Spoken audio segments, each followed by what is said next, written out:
2 years later, in 1877, at the behest of his wife Angelina Stickney, for whom Sagan insisted there be a big crater named on Phobos, Hall found Phobos and Deimos. I think, as did Shklovsky, the Russian astrophysicist who wrote the book with Sagan about the weirdness of the moons of Mars, I think that these guys, number 5, gently towed them into position as moons of Mars. They are in perfect tetrahedral orbits. They are coplanar.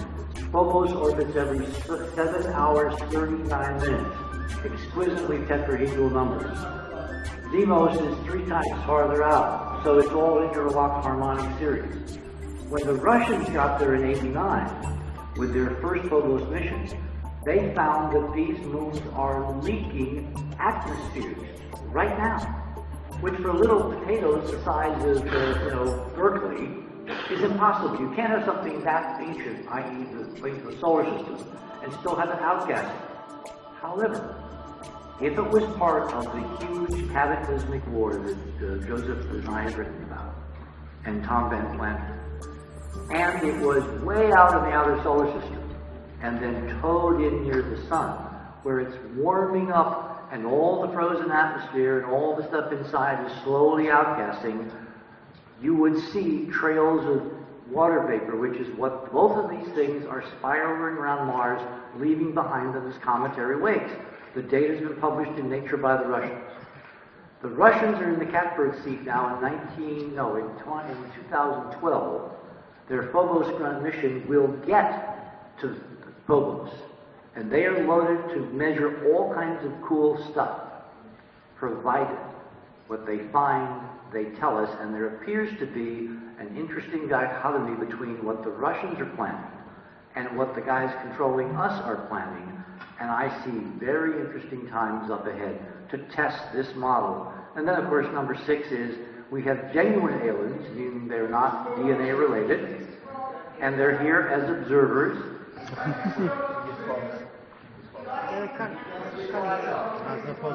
Well, that's the projector in the back. It's their fault.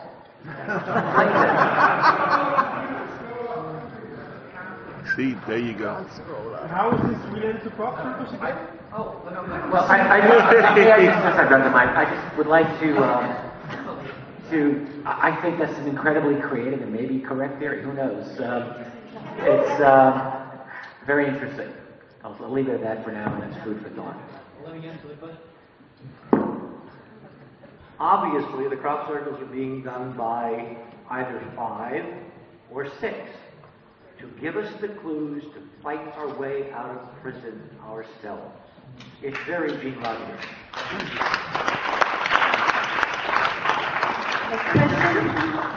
Thank you, gentlemen. Expanding our consciousness. We are in Amsterdam. We can buy mushrooms here. Would those help to expand our consciousness, or are there other tools available that could help us to expand our consciousness? Could you repeat the question, please? Yeah, can you repeat that one? To expand our consciousness, we are in Amsterdam. We can buy mushrooms, hemp here. Could they help us to expand our consciousness, and can we use any other tools to help us expand and increase our mind, our consciousness? Okay, who wants to take that one? I don't use any mushrooms. They're not necessary when you got the goggles. I have some friends that go out with goggles and look, and if they're under the influence of anything, I send them home, because I want to know what they see is real. And expanding the mind, there is probably a lot of government work, medical things, and I think there's probably a lot of things that is being done that could be good, and also a lot could be bad. And I think how you do or use anything, whether it's a cigarette, an alcohol, or the food you put on the table, who knows? But do it in moderation. Anyone else want to share perspective? I would just like to speak to that.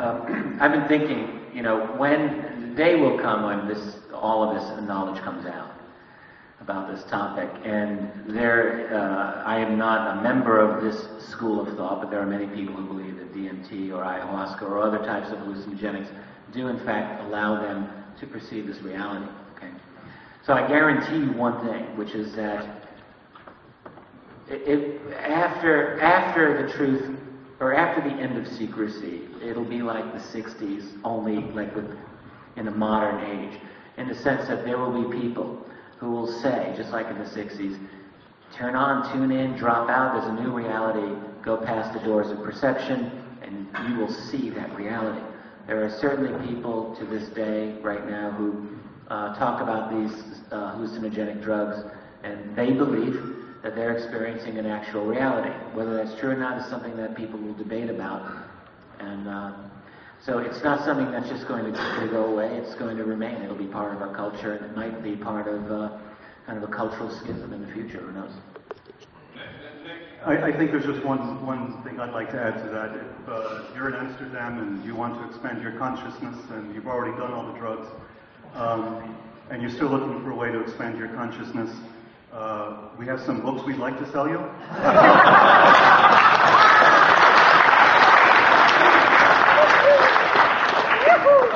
I can't not answer this one. Look, if the model is correct, consciousness is already changing. Remember, these drugs are technological tools to open the door to our normal state of existence if we're accurate. Look at the Vedas, look at the Yuga cycles. We're in the Kali Yuga, which is the dumbest, stupidest, most insensitive, where it requires like a crowbar and a tactical nuclear weapon to get people to think of other dimensions.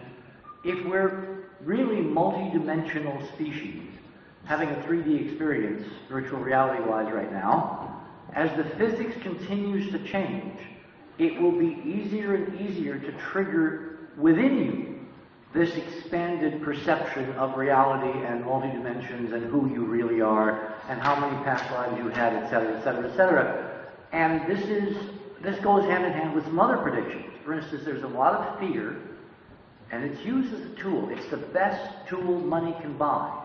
Because if you paralyze your enemy with fear, you don't need to do anything else. They're frozen. They're Bambi on the headlines. Everybody's terrified about nuclear radiation now, obviously because of Japan.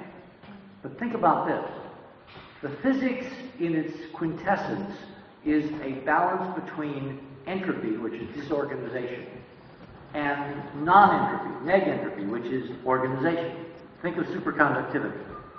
If I'm right and the physics is changing on our behalf, meaning that more organization is coming into our perception, at the biological level, it means that molecules and chemical reactions that we depend upon for life are more stable against entropic disruption, i.e. radiation, which means the doses that would have been deleterious to us in decades past actually might not affect us, if at all, now, because the physics is not constant, and that could be measured. Okay, next question, please. I'm Rana from Finland, and I'd like to ask any of you, what are the planets that we're flying to today? I know we go to Moon, to Mars, and according to Mark Richards, also to Saturn, and he was stating that he was driving an alien craft which had consciousness. Well, we human beings, using only 10% of brain capacity, cannot understand that, of course not. Do you remember a story by Anne McCaffrey, No. science fiction from the 40s or 50s called The Ship Who Sang? No, I haven't. Well, it's exactly what you're talking about. A conscious symbiosis between a human pilot and a conscious ship. And then there's been a couple of TV shows, one from Canada. What was the name of it? No. This was before. It had some very strange characters. Very unusual characters. Done in Canada, maybe. Or New Zealand or someplace. But it was the idea that ships are not made of metal. These are conscious beings that just happen to want to be spaceships. because they have freedom and unlimited vistas and new experiences. In other words, we need to get out of the fear mode and think of the potentials if Richard's universe comes true. What are we going to do if we suddenly inherit everything? I want to add, I was in Moscow at a UFO conference in 1991, opened by cosmonaut General Popovich. 400 people, open to everybody, and the leader of the conference was Dr. Ashasa, who was the leader, or actually the intelligence chief of Soviet Navy at that time. They had top scientists from Soviet Academy of Sciences lecturing. One was Chernov, assistant professor of physics, who told me that he is attending NASA's meetings in the United States. And he had done research on what happens to people who have had UFO encounters and came to the same conclusions that I have also had previously, that people who have UFO encounters have the same change psychologically that people who have near-death experiences. And the most important aspect of that conference, to me at least, was that after the conference I was invited to the cellar of Skaliev-Skopkov Institute, into a cellar which was bigger than this hall, and it was full of UFO pictures, and they had thick walls, like we go to the banks, you know, steel doors to go in. And there was a story of Anatoly Malchev, and I suppose that's why I was allowed to go there, not the 3 Americans who were there, including General Stubbletine, who was at that time U.S. Army's chief of the intelligence. And the story of Anatoly Malchev was he was a woodworker, and all of a sudden a real UFO landed, and humanoids came out and asked him to come to a ride. This happened in '75. And how he was courageous, and he went with them. So then they went around the other side of the moon, and he saw lights there. And he said, "What are these?" So the ET said, "We have bases there." Then they continued the flight, and they went to another planet, and that's why I asked, where do we fly? Because he flew to another planet with them, and when they opened the door, he got the shock of his life, which I think is very, very important for all of us here on planet Earth to know. All his dead relatives and friends were there meeting him. So we are in a way one. Humanoids, ETs, our dead consciousness is never dead, but we and humans. So in a way, we're all one, and I think we should know that.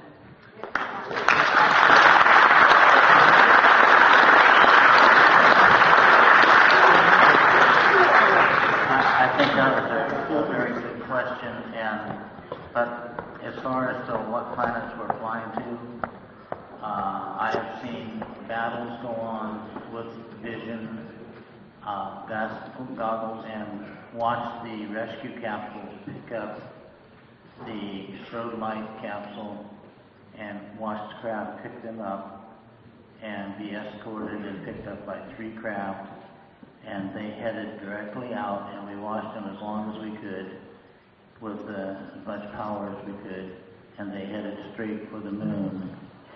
And that's where I know they were heading for them. They might have needed to give medical assistance or whatever, but we've also seen go the opposite direction of the moon and flying out into deep space with supplies that were, like we saw on the movie tonight, trellising below it. So I think we're heading towards Mars.